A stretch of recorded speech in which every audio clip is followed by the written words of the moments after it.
दोस्तों, हर माता पिता का सपना होता है कि उसका बच्चा पढ़ लिख कर डॉक्टर, इंजीनियर, अच्छा और एक कामयाब इंसान बने।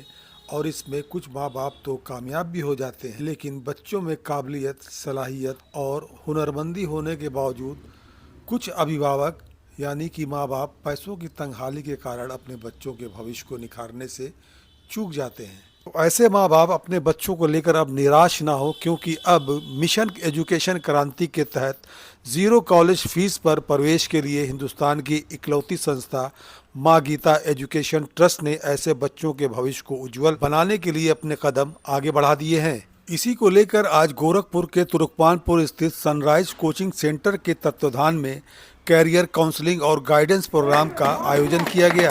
प्रोग्राम में राजस्थान से शिरकत कर रहे एसएसजी एजुकेशन क्रांति के राष्ट्रीय अध्यक्ष और राष्ट्रीय काउंसलर मुस्तकीम बेसर का भव्य स्वागत किया गया। दस्तक टुडे से बात करते हुए राष्ट्रीय काउंसलर मुस्तकीम बेसर ने बताया कि किस तरह से बच्चे अपने भविष्य को निखार सकते हैं। आप भी सुने।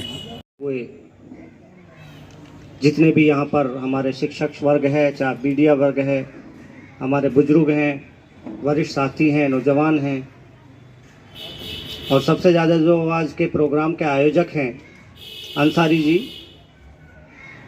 इसके बारे में भी मैं 2-4 मिनट आपसे इसकी मेहनत और काबिल जितने हैं, ये जितनी लगन के आदमी हैं, उसका मैं अपने शब्दों में बयान नहीं कर सकता। और मैं चाहता हूं कि आज कोई नेता का मंच ये नहीं है, ये भाषण का समय नहीं है, ये देश हित में सोचने का, गौर फिक्र करने का एक काउंसलिंग प्रोग्राम है।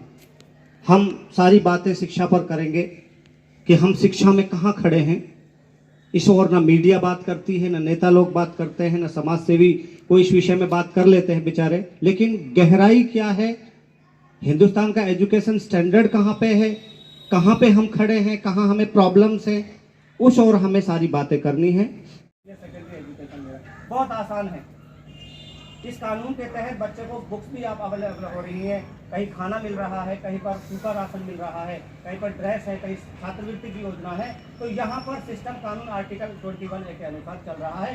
इस कानून का नाम है समान शिक्षा अधिकार। नक्शा बनाना नहीं जानता, मेडिकल पे नहीं रख सकता कोई, अभी वो जानता ही नहीं है कुछ, और उससे पहले ही वो ड्रॉप हो गया। तो इस विषय में हमें फिक्र लेनी है। मिशन एजुकेशन क्रांति सर, जैसा कि मैंने आपको काउंसलिंग में भी बताया, ये भारत का जो ग्रॉस इनरोलमेंट रेशो है वो 27.5% पर है। तो हम चाहते हैं कि ये आंकड़े बने और जो उस शिक्षा है वो घर घर जाए। इसलिए हमने ग्रॉस इनरोलमेंट रेशो को बढ़ाने के लिए मिशन एजुकेशन क्रांति का बीड़ा उठाया हुआ है।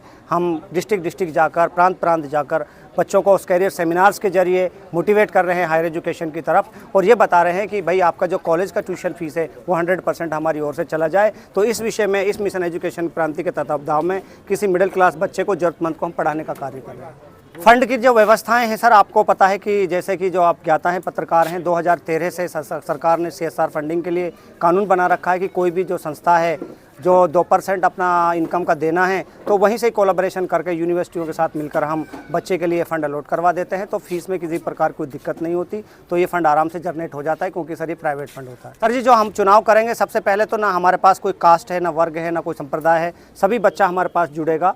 और जो जनरल बच्चा है उसको वैसे गवर्नमेंट की स्कॉलरशिप नहीं आ सकती, जो अपने आर्थिक रूप से पिछड़ा है, BC है, OBC है, इसको तो हमारा परसेंटेज मिनिमम बच्चे को 45% अपना सेकेंड इंटर में चाहिए, तो ही हम बच्चे का एनरोलमेंट कर पाएंगे। जो इससे कम वाला बच्चा है उसको वेटिंग में लगाएंगे। जो इससे अपर वाली परसेंटेज वाला बच्चा है किसी भी स्ट्रीम का, तो उसको नीट वाले कोर्सों को छोड़कर हर कोर्स में हम इनरोलमेंट कराएंगे। मैंने हायर एजुकेशन को प्राप्त करने के लिए बड़ी जद्दोजहद की, बड़ा संघर्ष किया। मैं भी मिडिल क्लास फैमिली से था। मैं ग्रेजुएशन के समय में मुझे अपनी ग्रेजुएशन की फ़ीस भरने में बड़ी दिक्कतें आई थी, तो तभी से एक मन बना लिया था कि इस ओर मैं जितना कर सकता हूँ तो मैं करूँगा, इस ओर मुझे जाना है। तभी से मैंने अपना कैरियर का चुनाव कर लिया कि हम हायर एजुकेशन में अपनी इनरोलमेंट कितनी दे सकते हैं। तब मुझे पॉइंट मिला GER का, कि हम GER जब मैंने बीड़ा उठाया था तो भारत का 19% था, ये थोड़ा बड़ा है। तो मैं चाहता हूँ कि भारत का प्रत्येक बच्चा हायर एजुकेशन ले और देश हित में करे।